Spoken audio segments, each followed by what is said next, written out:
technology, education, and health for every Ghanaian and the diaspora. Mr. Speaker, this budget is therefore anchored on a 7-point agenda aimed at restoring macroeconomic stability and accelerating our economic transformation as articulated in the post-COVID-19 Program for Economic Growth, PCPE. These comprise an agenda to 1. Aggressively mobilize domestic revenue, 2. Streamline and rationalize expenditures, 3. Boost local productive capacity, 4. Promote and diversify exports, 5. Protect the poor and vulnerable, 6. Expand digital and climate-responsive fiscal infrastructure, and 7. Implement structural and public sector reforms. To achieve these, there are 3 critical imperatives: successfully negotiating a strong IMF program, coordinating an equitable debt operations program, and attracting green investments. This will enable us to generate substantial revenue, create needed fiscal space for the provision of essential public services, and facilitate the implementation of the PCPEC program to revitalize and transform the economy. Mr. Speaker, we will undertake the following actions, initiatives, and interventions under the 7-point agenda.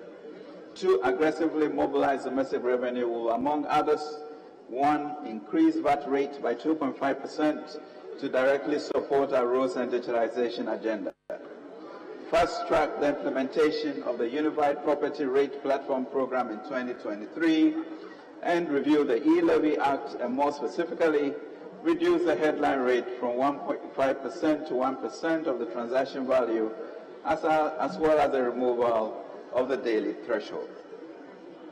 3. To boost local productive capacity, we will, among others, cut the imports of public sector institutions that rely on imports, either for inputs or consumption, by 50%, and would work with the Ghana Audit Service and Internal Audit Agency to ensure compliance.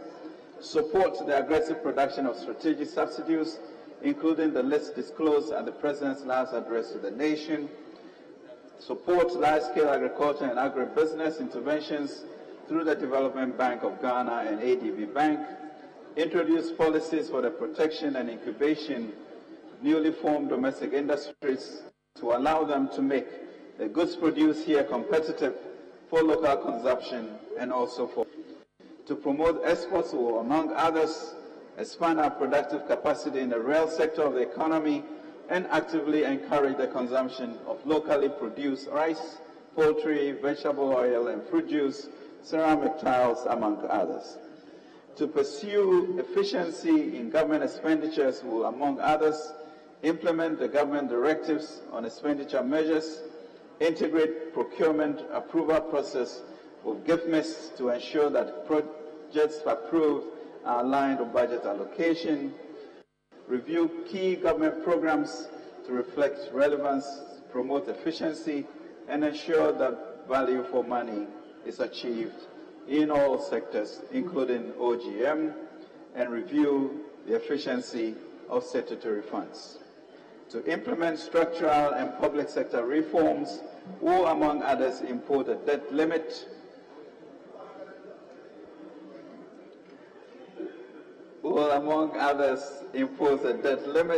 on non-concessional financing, undertake major structural reforms in the public sector by reviewing the operations of 36 state-owned enterprises, 8 special purpose vehicles, 90 joint venture companies, 38 regulatory institutions, 68 statutory bodies, and 6 subvented organizations.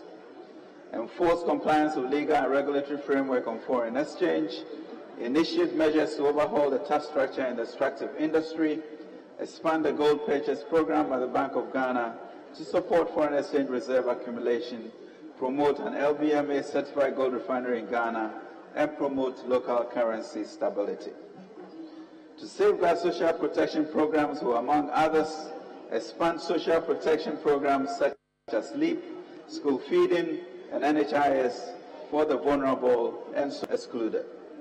Mr. Speaker, last year, I presented our plan to get us back to pre-pandemic macro stability and growth levels. More importantly, I share the President's strategy to improve the living standards of Ghanaians and address our central challenge, unemployment. The strategy was anchored on building a sustainable entrepreneurial nation through fiscal consolidation and job creation. I'm happy to report that we have piloted the Youth Start program and launched the district-level program. Mr. Speaker, we now have the commitment of our banks and development partners and are confident that the 10 billion Ghana CD program with 1 million jobs will be achieved in the next 3 years. We are now embarking on a journey to fundamentally reposition our economy with the post-COVID-19 program for economic growth, PCPEG, to be supported by the IMF, the World Bank, and other friendly sovereigns and the private sector, both domestic and international. As our blueprint, we are mindful that it will require broad-based contributions and sacrifices. There will be costs to the fiscal adjustment that we intend to make in the coming years to sustain our stability, recovery, and eventual transformation. My pledge to this House, Mr. Speaker, is that there will be fiscal discipline, that every peso that we ask the Ghanaian people and businesses operating in Ghana to contribute will be spent well. The challenges we face are daunting, but we must not lose sight of the greatest strength of being Ghanaian: resilience, entrepreneurial zeal, faith, courage, solidarity, and hope. I therefore ask all of us to play a constructive role in getting our nation fully back on track. Ours is a country with real prospects, and the challenges notwithstanding, Ghana will rise again. And my faith is premised on the fact that a lot had been achieved, especially over the course of the Fourth Republic, and our policy as outlined in this budget to reset the economy, if supported, would ensure that, indeed, we have not wasted the current global crisis, but used it to make our economy stronger and the progress and prosperity of our people even more assured. Global economic developments and outlook. Economic growth and inflation. Mr. Speaker, the global environment is fragile and the outlook remains uncertain. Global economic activity in 2022 has slowed down more broadly and sharply than anticipated. Economic growth in emerging markets and developing economies is expected to slow down from 6.7% in 2021 to 3.7% in 2022, with a similar pattern expected in 2023. In sub-Saharan Africa, growth is expected to slow down to 3.6% in 2022 and 3.7% in 2023, from 4.7% in 2021 due to low investments and a worsening trade balance. Overall, global inflation has risen, driven largely by increases in energy and food prices. Inflation in emerging and developing economies has also risen from an average 5.9% in 2021 to 9.9% in 2022. The war in Ukraine has further heightened inflationary pressures. The exchange rates across the major international currencies depreciated rapidly by the end of the third quarter of 2022. As of 23rd November 2, the Ghana cedi depreciated cumulatively by 54.2% against the US dollar. Similarly, the Ghana cedi depreciated cumulatively by 48.5%. Mr. Speaker, I now present to this august House the provisional macroeconomic performance for the first 3 quarters of 2022 based on available data for the period. To better assess the macroeconomic development for the first 3 quarters of the year, permit me to restate the macroeconomic targets set for 2022 as presented in the 2022 Mid-Year Fiscal Policy Review. Overall GDP growth of 3.7%, non-oil real GDP growth of 4.3%, and inflation of 28.5%. Overall fiscal deficit of 6.6% of GDP, and gross international reserves sufficient to cover at least 3.5 months of imports of goods and services. Mr. Speaker, data on the performance of the economy at the end of the third quarter highlights the continuous adverse impact of the challenging global and domestic environment on the economy.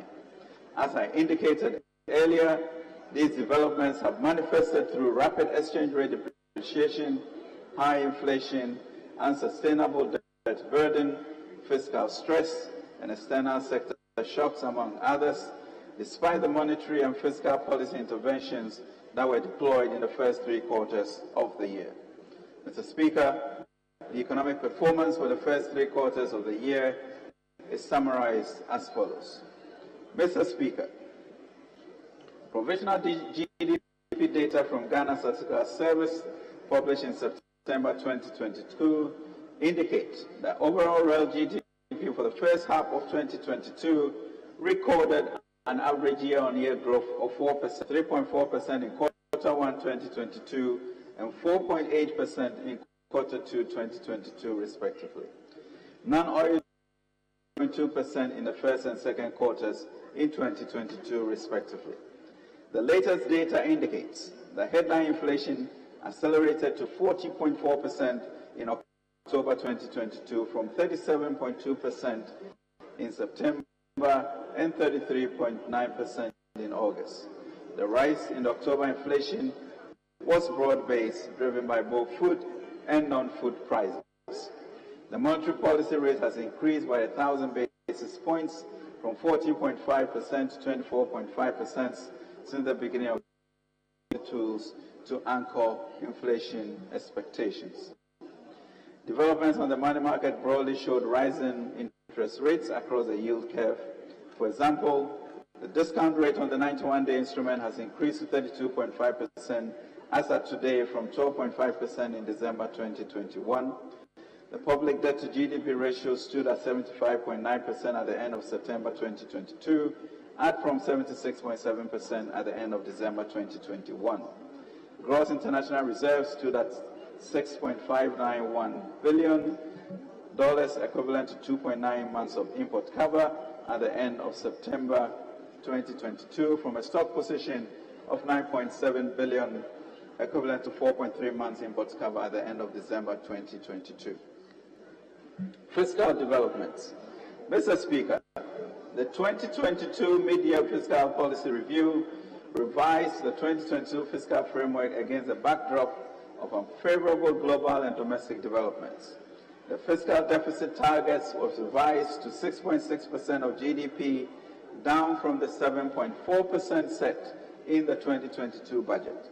Similarly, the primary balance target was revised upwards to a surplus of 0.4% of GDP from a surplus of 0.1%. This was on the back of revisions in GDP projections, adjustment in the expected yield from the 2022 revenue measures, adjustments to reflect the 30% discretionary expenditure cuts, adjustment in interest rates, and adjustment in allocation for compensation of employees to incorporate a 15% cost of living allowance, adjustment in exchange rate on account of higher depreciation, and adjustment to the benchmark crude oil price. Mr. Speaker, provisional data on government fiscal operations for January to September 2022 shows a shortfall in revenue performance and a faster execution of expenditures. This resulted in an overall budget deficit of $41.7 billion, 7% of GDP, against a program deficit target of $36.7 billion, 6.2% of GDP. The corresponding primary balance for the period was a deficit of $9.6 billion, or 1.6% of GDP, against a deficit target of $5.8 billion, cedis 1% of GDP.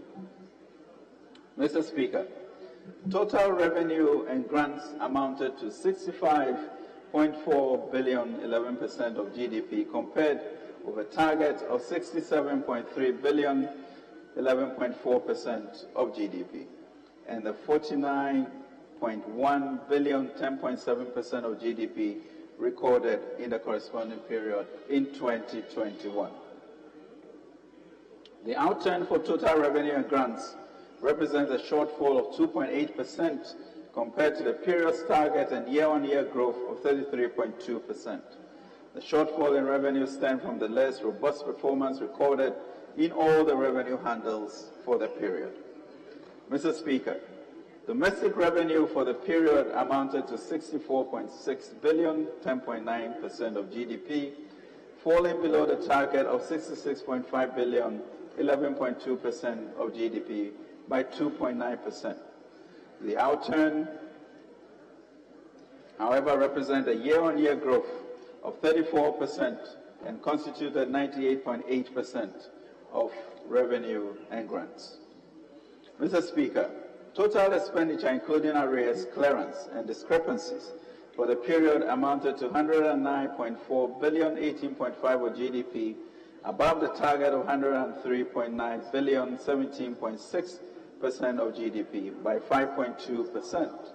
Compensation of employees amounted to 27.2 billion Ghana cedis, 4.6% of GDP, 2.9% below the budgetary provision of 27.9 billion, 4.7% of GDP. The wage bill constituted 91.3% of the total compensation and amounted to 24.7 billion. Interest payments for the period amounted to 32.1 million, 5.4% of GDP, against a target of 30.9 billion, 5.2% of GDP, reflecting the higher cost of borrowing and the adverse impact of the currency depreciation on external interest. Domestic interest payments constituted 78% of total interest payments for the period. Mr. Speaker, the fiscal operations for the period resulted in an overall budget deficit of 44 billion Ghana cedis, 7.4% of GDP, against a target of 36.7 billion, 6.2% of GDP. The corresponding primary balance for the period was a deficit of 11.9 billion, 2% of GDP, against a deficit target of 5.7 billion, 1% of GDP. The fiscal deficit for the period was financed mainly from domestic sources, amounting to 37.5 billion, 6.3% of GDP, accounting for 85.2% of the total financing. Foreign financing for the period amounted to 6.5 billion, 1.1% of GDP, and accounted for the remaining 14.8% of the financing. Public debt developments, January to September 2022. Mr. Speaker, provisional debt data as at end September 2022 shows a significant increase in Ghana's public debt, largely due to exogenous factors. The end September 2022 provisional figures indicate that total gross public debt stood at 467.4 billion Ghana cedis, 48.9 billion US dollars, representing approximately 75.9% of GDP. The domestic debt component is 195.7 billion Ghana cedis, which is 31.8% of GDP, whilst external is 271.7 billion Ghana cedis, representing 44.15% of GDP. The increase in the domestic debt is largely on account of rising interest costs. Domestic debt as a share of total public debt reduced from 51.6% in 2021 to 41.9% as at 2022. Mr. Speaker, the external debt as a percentage of the total debt stock is 58.1% as end September 2022. The sharp growth in the external debt stock is largely driven by the depreciation of the local currency. The depreciation of the Ghana cedi added 93.9 billion to the external debt stock. Overall debt accumulation increased from 20.7% in 2021 to 32% as at end September 2022, reflecting the impact of the depreciation of the Ghana cedi on the external debt side. Mr. Speaker, the external sector performance and the outlook will depend on the Russia-Ukraine war and the outcome of recession fears in advanced economies. The thrust of the stream of the Stena sector will focus on rebuilding the Stena buffers, enough to cover at least 3.5 months of imports of goods and services, cushion the economy against adverse external shocks. This will be underpinned by, among others, bilateral support and strong remittance inflows. Mr. Speaker, the Bank of Ghana will continue to monitor inflation development and respond appropriately to contain price pressures. Monetary policy will focus on using the monetary policy rate to, among others, contain inflation pressures. Since August 2022, the Bank of Ghana has successfully been working with the mining firms, international oil companies, and their bankers to purchase all foreign exchange arising from the voluntary repatriation for a fund-supported program. Mr. Speaker, since government announces engagement with the International Monetary Fund for a supported program on 1st July 2022, made substantial progress.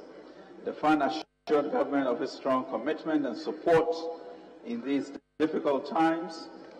Mr. Speaker, government and the IMF have agreed on program objectives, a preliminary fiscal adjustment path, debt strategy, and financing required for the program to be in line with the government's post-COVID-19 program for economic growth.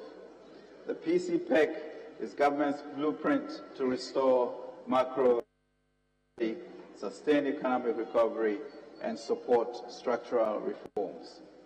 Mr. Speaker, guided by the medium-term policy objectives, the following macroeconomic targets are set for the medium term 2023 to 2026. Overall real GDP growth at an average rate of 4.3%, non-oil average growth of 4%, inflation back to within the target band of 8 plus or minus 2%, and a primary balance on commitment basis to average 0.8% of GDP in 2023 to 2026, and gross international reserves to cover at least 4 months of imports. Mr. Speaker, based on the overall following macroeconomic targets are set for the 2023 fiscal year. Overall, real GDP growth of 2.8%, non-oil growth of 3%, end December inflation rate of 18.9%, primary balance on commitment basis of 0.7%, and gross international reserves to cover not less than 3.3 months of imports. Mr. Speaker, on resource mobilization for 2023, total revenue and grants is projected at 143.9 billion and is underpinned by permanent revenue measures, largely tax revenue measures, amounting to 1.35% of GDP as outlined in the revenue measures. Mr. Speaker, total expenditure, including clearance of arrears, is projected at 205.4 billion or 25.6% of GDP. This estimate shows a contraction of 0.3 percentage point of GDP in primary expenditures, commitment basis that is, compared to the projected outturn in 2022, and a demonstration of government's resolve to consolidate its public finances. Mr. Speaker, the following projections underpin the resource allocation for 2023. Compensation of employees is projected at 44.9 billion, 5.6% of GDP. Use of goods and services also projected at 8 billion, 1% of GDP. Interest payments is projected at 52.6 billion, 6.6% of GDP. Grants and other government units is estimated at 30.1 billion, 3.8% of GDP. Capital expenditure is projected at 27.7 billion, 3.5% of GDP. Mr. Speaker, other expenditures mainly comprising energy sector levies, transfers, and energy sector payment shortfalls is estimated at 26.7 billion Ghana cedis.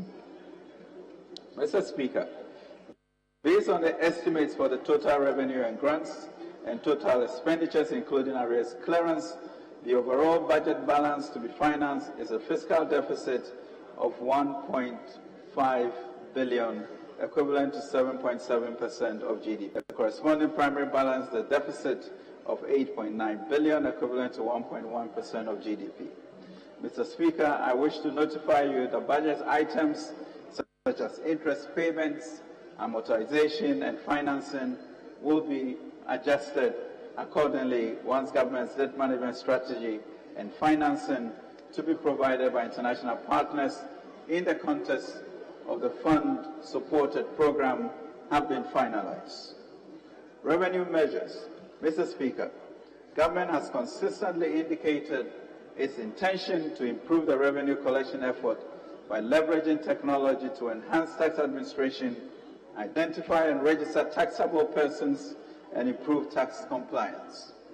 Mr. Speaker, government has received several proposals for review of the electronic transfer levy and is working closely with all stakeholders to evaluate the impact of the levy in order to decide on the next line of action, which would include revision of the various exclusions. As a first step, however, the headline rate will be reduced to 1% of the transaction value alongside the removal of the daily threshold. To this end, the income tax regime will undergo reforms to, among others, review the upper limits for vehicle benefits and introduce an additional income tax bracket of 35%.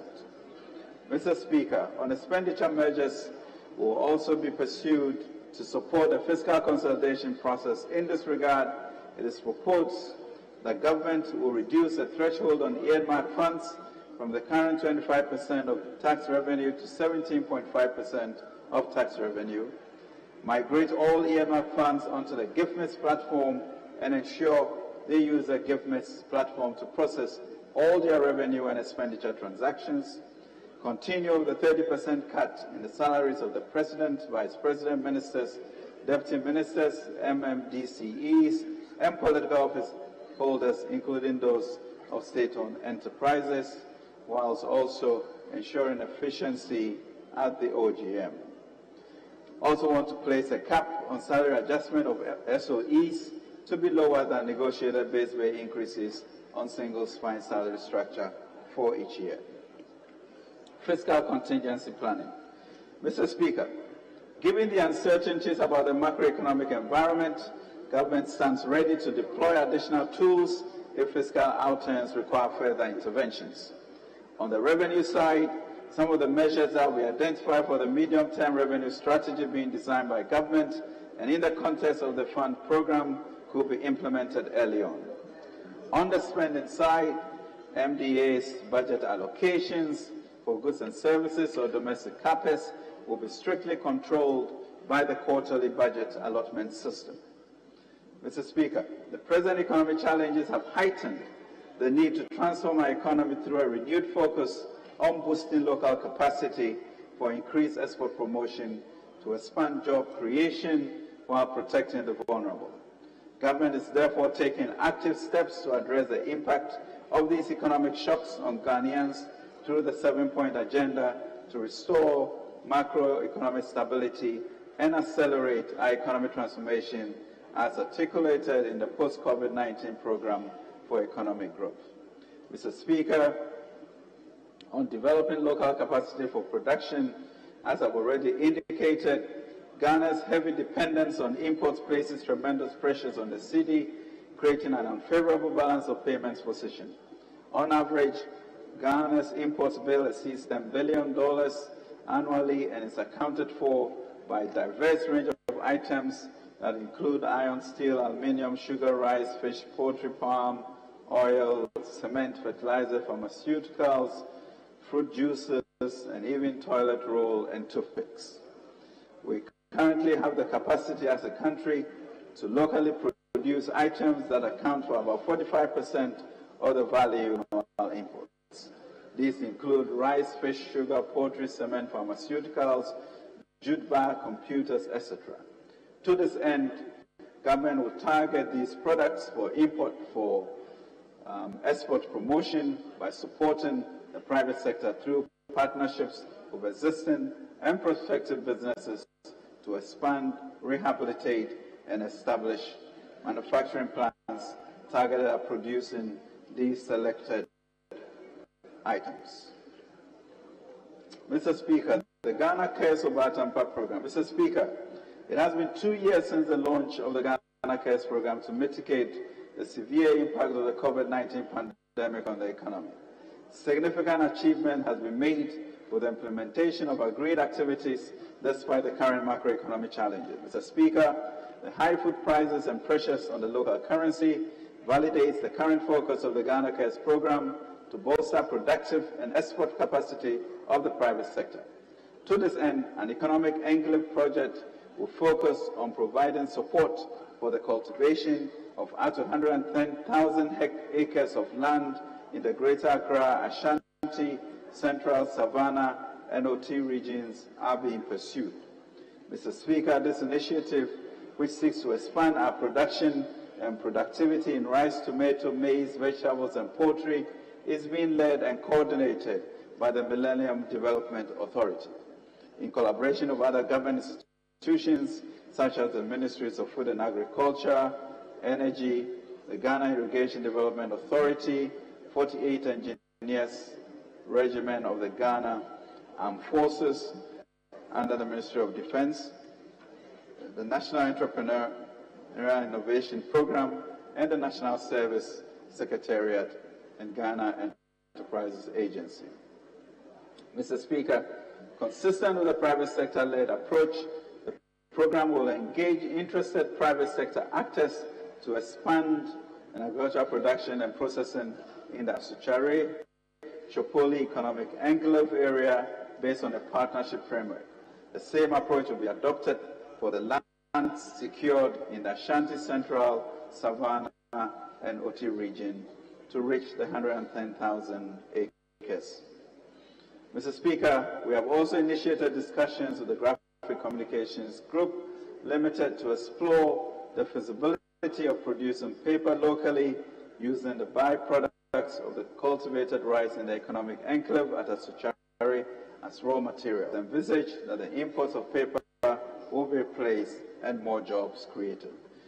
Mr. Speaker, in addition to the Enclave project, Ghana Cares program in 2023 will continue to offer catalytic support in the following targeted areas. To this end, the program will work with Development Bank of Ghana to provide funding to interested and targeted farmers, support the Ministry of Food and Agriculture to adopt and deploy the farmer registration database with the farmer input subsidy program, education and digitalization, to establish a continental tech hub to improve knowledge in technology and innovation by the youth in collaboration with the University of Ghana, ensure the operationalization of the foundry under a sustainable private sector management framework, provide interest rate subsidies and direct financing, including supporting prioritized sectors in the rural economy to the ARB Apex Bank and its network of banks as agreed under the AFD Enhancement Project. Youth Start. Mr. Speaker, in fulfillment of our pledge of building an entrepreneurial nation, the implementation of the Youth Start program began this year. The program was successfully piloted with 70 beneficiaries, and an amount of 1.98 million was disbursed to support youth-led below the age of 40 years SMEs in poultry, agro-processing, ICT, textiles, and food processing sectors. Government has successfully signed an MOU with the Ghana Association of Bankers and 11 other commercial banks for the implementation of the commercial component of the program. Mr. Speaker, a launch for the District Entrepreneurship Program, DEP, component of the program was held on 14 November 2022 and is expected that the launch of the commercial component of the program will occur by the end of this year to enable qualified beneficiaries access support. Mr. Speaker, the One District, One Factory initiative continued to make remarkable progress in 2022. To date, a total of 296 1D1 web projects are at various stages of implementation, out of which 126 are currently operational. 143 are under construction, and 27 are pipeline projects. In 2023, government would intensify support to existing and new manufacturing enterprises of technical assistance, credit facilitation, and access to electricity and other infrastructure. Automotive Assembly Program. Mr. Speaker, in addition to the Automotive Assembly Program, government has developed a new components manufacturing policy which seeks to support the local production and supply of components and spare parts for the automotive industry. Ministry of Trade and Industry will launch and commence implementation of the policy in 2023, which is expected to expand job creation. Mr. Speaker, the recent global crisis has severely disrupted inorganic fertilizer supply chains. This has resulted in sharp increases in prices and making it difficult for farmers to access the commodity and thus threatening food security. The Ministry of Food and Agriculture is intensifying efforts to promote the local production and use of organic fertilizers. Further to this, under the subsidy program, the Ministry has increased the quota for organic fertilizer suppliers to cover the shortfall in supply of inorganic fertilizers. Additionally, government is facilitating the establishment and the expansion of local organic fertilizer production plants with support from Exim Bank. African Continental Free Trade Agreement. Mr. Speaker, we will pursue strategically opportunities that ensure that we take full advantage of the African Continental Free Trade Agreement, AfCFTA, as part of efforts to pursue an export-led economic recovery. The Ministry of Trade and Industry is working with over 200 Ghanaian companies to facilitate their entry into the African market, including about 70 1D1F companies. Additionally, the AfCFTA Guided Trade Initiative has been launched to start commercially meaningful trade. The products identified for the initiative include batteries, tea, coffee, ceramic tiles, processed meat products, cornstarch, sugar, and pasta, amongst others, in line with the AfCFTA focus on value chain development. Mr. Speaker, the Ghana Export Promotion Authority will enhance its coordination role by facilitating support to key export sector stakeholders. Export trade houses will be established in selected markets to promote Made in Ghana products brands, including the completion of the first ETH in Kenya. Additionally, opportunities will be created for local Ghanaian businesses and investors to invest in export products, transformation and value addition at a district level in partnership with the Ministry of Local Government and Rural Development. The Development Bank of Ghana. Mr. Speaker, government through the Development Bank of Ghana has established 500 million Ghana Cedi Special Credit Program, the DBG Emergency Economic Program, DEEP, to support businesses in agribusiness value chain over the next 5 years. The priority sectors are poultry, rice and cereals, pharmaceutical manufacturing, tourism, textiles and garments for investments to help build economic resilience. Mr. Speaker, to support SMEs with equity funding, DBG is also in the process of establishing a private equity fund with an initial capitalization of 30 million Ghana cedis or 400 million, 30 million US dollars or 400 million Ghana cedis. DBG has fully onboarded 4 participating financial institutions and will engage other financial institutions to expand its loan channels. A total of 7 loans amounting to 245 million was disbursed to SMEs, saving over 1,000 jobs. DBG has partnered with a PFI to build a digital lending platform to shorten the processing time for lending to SMEs and increase its ability to reach a lot more businesses across the country. Mr. Speaker, the National Insurance Commission is spearheading the development of agricultural insurance for farmers through the Ghana Agriculture Insurance Pool. GAIP provides traditional agriculture insurance and index-based weather insurance products to commercial farmers and smallholder farmers. An estimated $400 million in agriculture insurance will be extended to eligible farmers in 2023. Mr. Speaker, as part of efforts to ensure power is affordable for industrial, commercial, and residential use, government has substantially completed a renegotiation and restructuring exercise of power purchase agreement with 6 operational independent power producers, namely Car Power, Sempower, Early Power, Twin City Energy, AXA Energy, and Senate Energy. Government, of course, is looking for the resources to fund these agreements.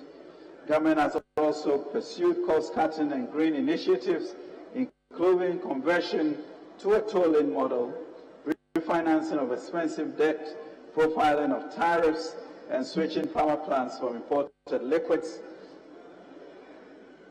fuel to finance locally produced natural gas as a primary resource. On connectivity to the national grid, a total of 157 communities were linked to the national grid as of September 2022. The Ministry of Energy will further connect an additional 400 towns under SHEP 4, SHEP 5, and 10 key projects in 2023. Mr. Speaker, substantial progress has been made on coastal fishing ports and landing sites. This has been made in the development of 12 coastal fish landing sites and 2 fishing ports along the coast of Ghana, namely Azim and Diskov in the western region, Maureen, Fansimane, Kumfi, Mumford, Winneba, Senyabreku, Gomoafet, and Mena in the central region, Teshi, Osu, and Jamestown in the greater Accra region, and Keta in the Volta region. Mr. Speaker, overall, the project is about 95% complete and will ensure safe launching and landing of artisanal fishing canoes and promote hygienic environmental conditions. Global warming poses major threats to the economies of climate-vulnerable countries like Ghana. According to the Vulnerable 20 Loss and Damage Report, Ghana lost $15.2 billion from 2000 to 2019 to climate change. According to the World Bank Group's new country climate and development report for Ghana, incomes could reduce by up to 40% for poor households by 2050, and a loss of about 1 million jobs if urgent climate actions are not taken. Mr. Speaker, at COP27, the government took the opportunity to leverage its bilateral engagements to expand consultation on debt for nature swaps, as well as increase private sector investment to accelerate our transition to low carbon growth and finance our climate action measures. Mr. Speaker, I can report that Ghana has assumed the presidency from 2022 to 2024 of the Climate Vulnerable Forum and the chair of governments. Government will leverage this opportunity to accelerate our climate agenda, which is outlined in Ghana's climate prosperity plans. Social protection. Mr. Speaker, even amidst the current difficulties, we remain committed to implementing Ghana's social protection programs. We will not renege on our responsibilities towards the vulnerable and socially excluded, and the implementation of our various social protection programs will be expanded. Mr. Speaker, the Livelihood Empowerment Against Poverty program, LEAP, has since its inception in 2008 supported extremely poor and vulnerable households, increasing beneficiary coverage from 144,000 households, comprising 1.8 million individuals as of September 2022. Government is committed to expanding coverage to all 2.5 million extreme poor individuals as estimated by the Ghana Living Standard Survey by 2024, while improving efficiency through digitalization and assessments.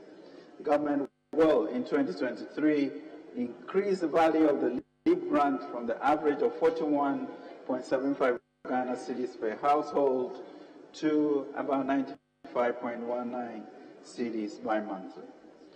Mr. Speaker, The Ghana School Feeding Program, which provides one hot nutrition beneficiary pupils in public basic schools as of December 2021, will be sustained and increase budgets to the Minister. Just a minute. The second Deputy Speaker to take the chair temporarily. I'll be back soon. Thank you.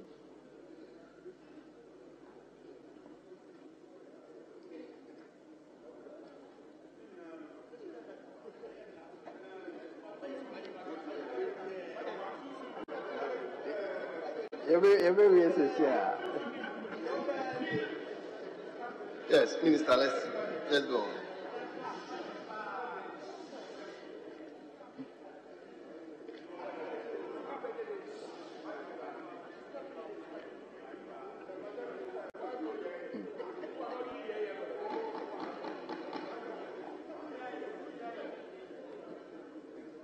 Yes, Honourable Minister, let's go on. Thank you. Mr. Speaker,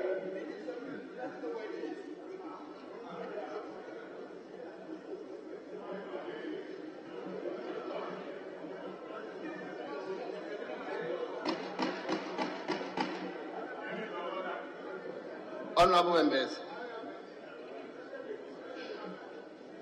Mr. Speaker, in 2023, the feeding grant will be increased to reflect the current cost of living. The program will also strengthen domestic production by sourcing locally produced food from the National Buffer Stock Company. Capitation grant. Mr. Speaker, government abolished the charging and payments of all forms of fees, levies in all public basic schools and replaced them with the capitation grant in 2005. This has contributed to steady increases in enrollment over the years. Mr. Speaker, government will continue to strengthen monitoring to address teething challenges in the implementation of the policy, which include timely release of the grants, misuse of funds, transparency, and poor bookkeeping and value of grant amounts. Mr. Speaker, in fulfillment of government's commitment to improve road infrastructure, the Ministry of Roads and Highways continued its nationwide road and bridge constructive program. Works on the La Beach Road project and the construction of a 3-tier interchange at Nungwa Barrier are progressing steadily. Works on the interchange currently stand at 62%. Construction of the Kumasi Lake Roads and drainage extension projects is almost complete and stands at 97%. Work is ongoing on the 17.85 kilometer of Fankor in Sawam Dual Carriage Road, which is scheduled to be completed in May 2024. Mr. Speaker, dualization on the Tema Flower and the Tema Kosombo Road has commenced. Works are ongoing on the rehabilitation of Asimfusu, Asimfrasu Road, including the dualization of 1.2 kilometers of Asimfusu Township roads into a 4-lane carriageway is at 53% completion. Additionally, work on the reconstruction of Bichem, Techimanchia, Akumadan, Algona and Kwanta Road, Taka roads at 21% and 7% completion respectively. Work on phase 2 of the Obechabe-Lamte Circle interchange and ancillary work is at 71% completion. Additionally, construction of the flyover over the Accra-Tema motorway from the Flower Port runabout is 56% complete. Mr. Speaker, to improve connectivity in the areas cut off by waterways, work on the construction of 50 number prefabricated bridges continued in 2022. Progress of the new bridge being constructed over River Pra to separate vehicular traffic from the rail along the Triple Praso-Dunka Road is at 87% completion. Mr. Speaker, the critical regional and interregional road projects initiated in 2019 are at various stages of completion. Completed projects include upgrading of the Gulukwati-Vli Road, upgrade of Insuta Beposolo 3, rehabilitation of Nkonja Rompong Kwame Krom, partial reconstruction of Bojwase Adeso, and resealing of Talames-Salaga Road.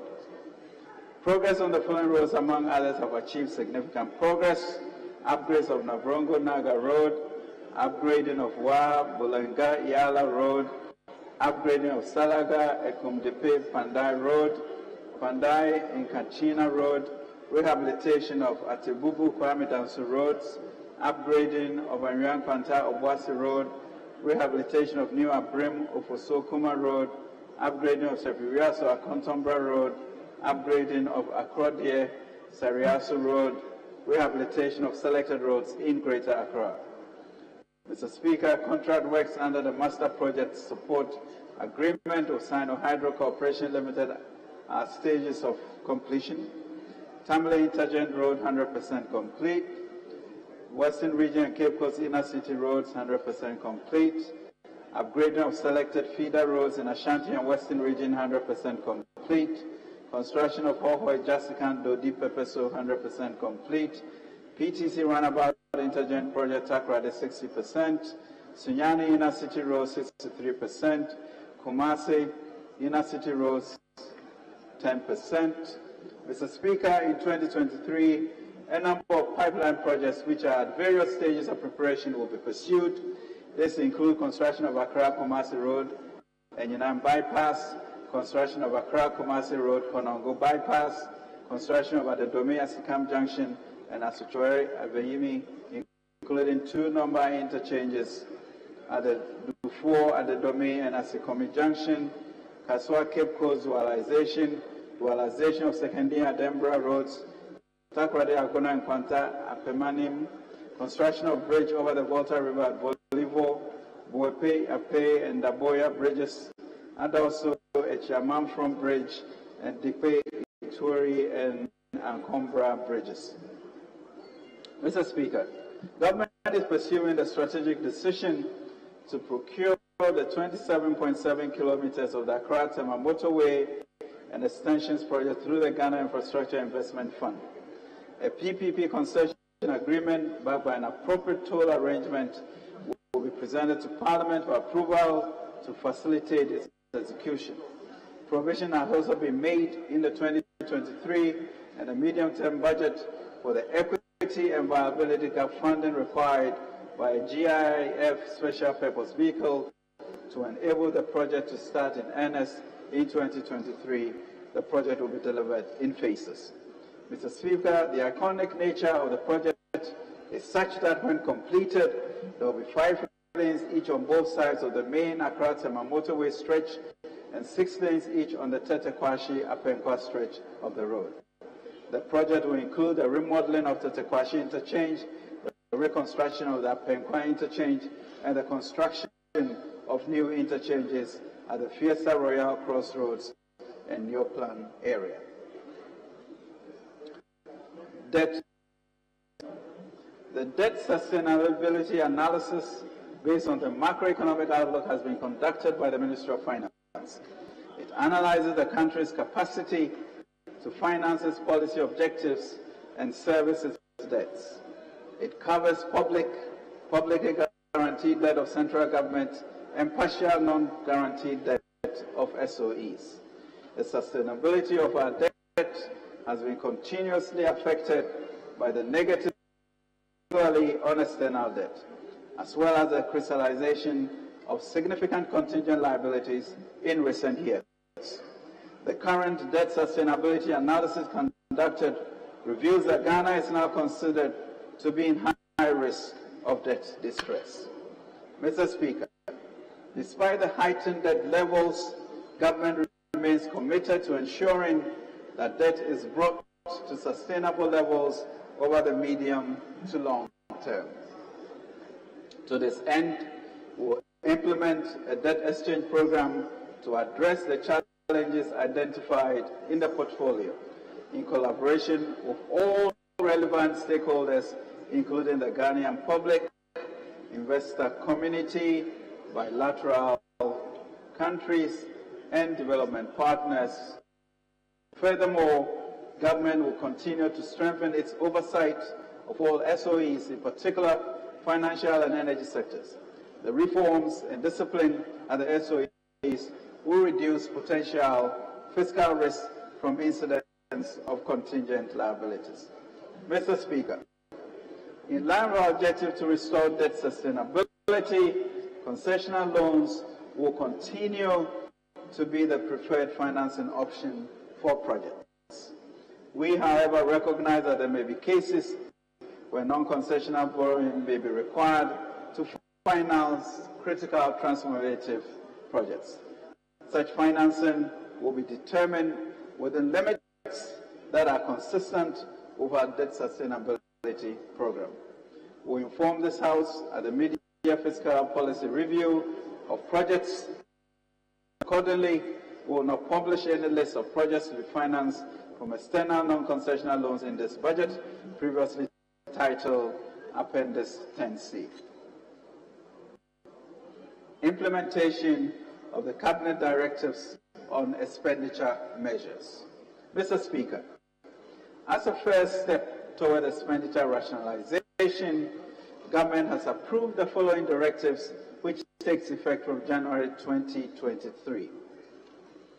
All MDAs, MMDAs, and SOEs are directed to reduce fuel allocations to political appointees and heads of MDAs, MMDAs, and this directive applies to all methods of fuel allocation, coupons, electronic cards, system fuel depots.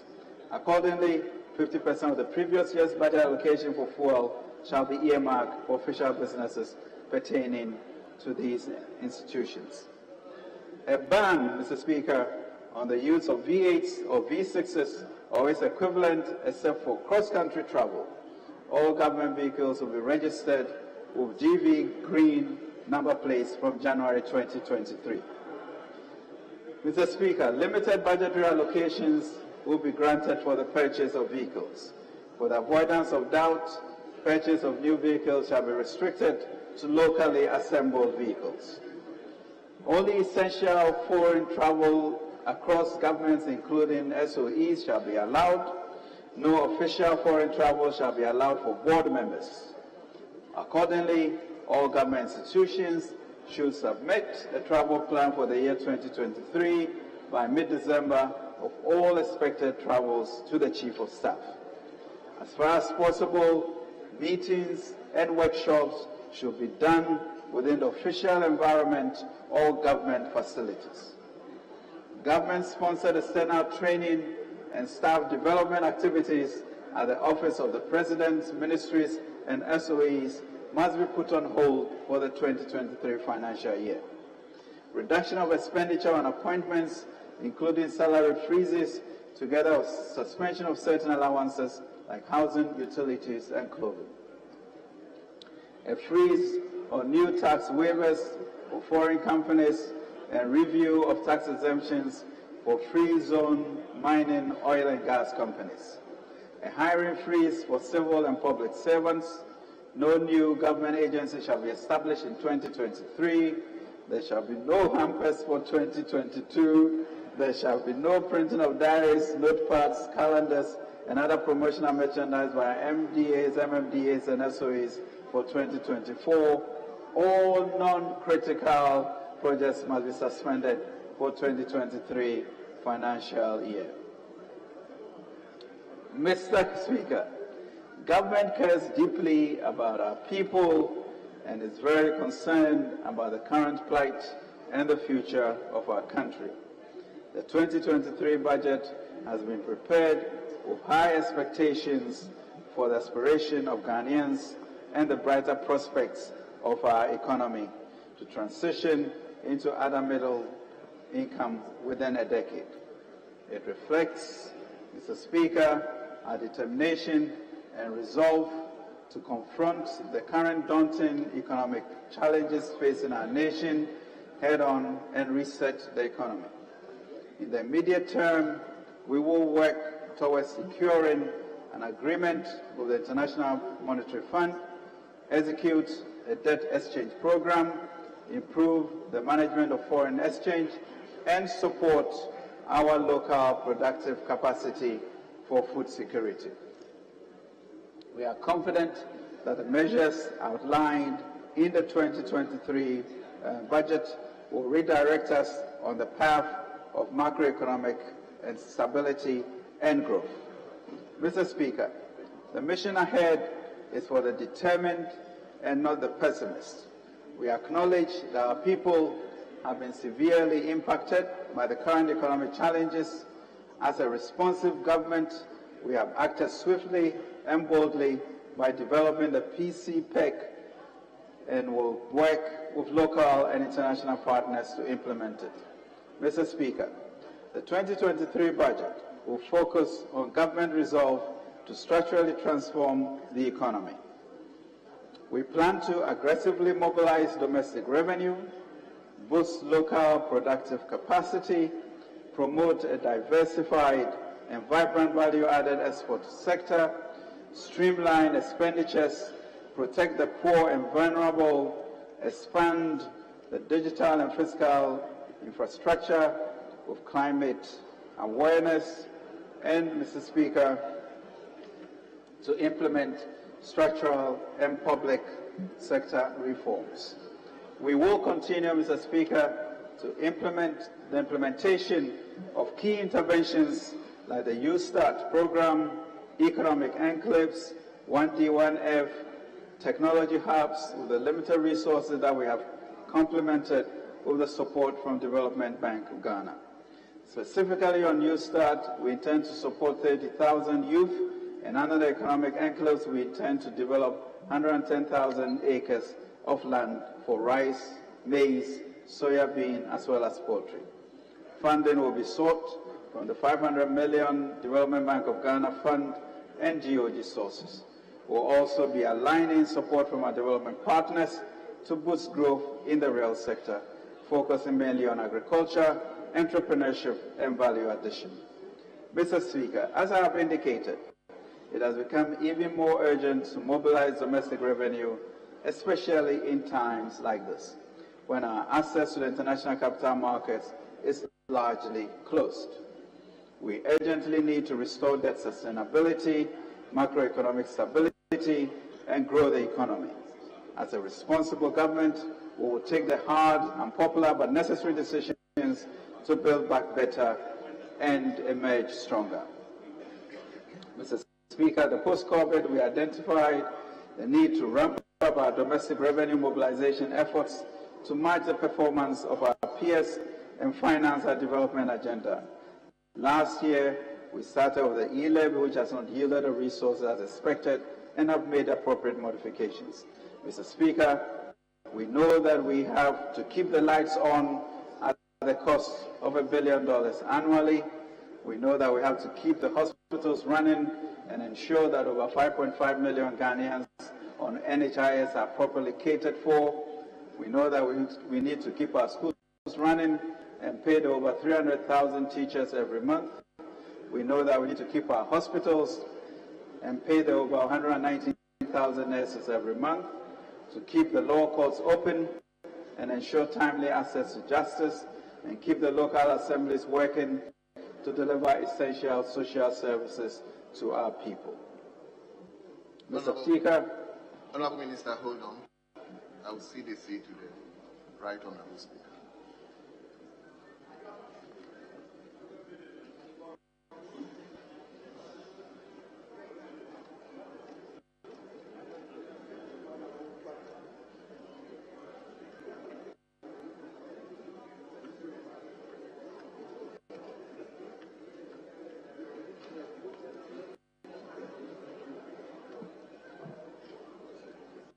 Honourable Minister, you may continue.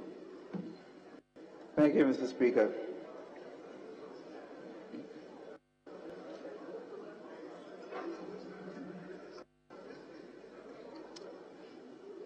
Mr. Speaker, it has also become clear that we cannot take the territorial integrity and internal cohesion of our country for granted. In the last couple of years, we have invested significantly in retooling the security sector, improve internal security. We have procured various equipment, including motorbikes, vehicles, forward operating bases, recruiting of security personnel, among other interventions. Mr. Speaker, our ability to continue to deliver all these critical public services will require significant resources, and we believe that together we can raise the necessary revenues to implement them. Mr. Speaker, the demand for roads has become the cry of many communities in the country. Unfortunately, with the current economic difficulties and the absence of construction, it is difficult to meet all these demands. In that regard, we are proposing the implementation of the new revenue measure. The major one is an increase in the VAT rate, 2.5 percentage points, to help with roads and technology improvement. This increase is expected to yield 2.7 billion, which will be used, as I mentioned, to augment funding for our road infrastructure development and digitalization. This will be complemented by a major compliance program to ensure that we derive the maximum yields from a speaker. In this budget, we have highlighted the need for robust public sector reforms to complement the existing public financial management regime. Here, the focus is to introduce private sector participation in the retail subsector of the energy sector to reduce system losses and improve delivery of services for Ghanaians. Mr. Speaker, this afternoon, the senior national team, the Black Stars, will be representing our nation for the 4th time at the Football World Cup in Qatar. Let us continue to bear them up in victory to bring this cup to Ghana. Mr. Speaker, working together, after missing the last tournament, we have risen again and taken our place in the world stage. Let us, Mr. Speaker, claim this victory and claim again that victory shall be us na abamu ewie. Mr. Speaker, we must be inspired by the re-emergence of the Black Stars on the world stage. We must work together to ensure that our economy rises again to the comfort of our people. The budget offers us a better opportunity to jointly work towards rebuilding the economy and rediscovering our providential way towards our manifest destiny of greatness. So I say again, together, let us rise. Mr. Speaker, let us not squander the opportunity to turn around and reset our economy, create a medium term for our country and its people. This is indeed the time to rebuild. This is the time not to destroy and to tear down. Let us work together for our collective benefits, as is said by Nehemiah, with unity of purpose, service to the Republic, and the abiding grace of God, we shall succeed. Mr. Speaker,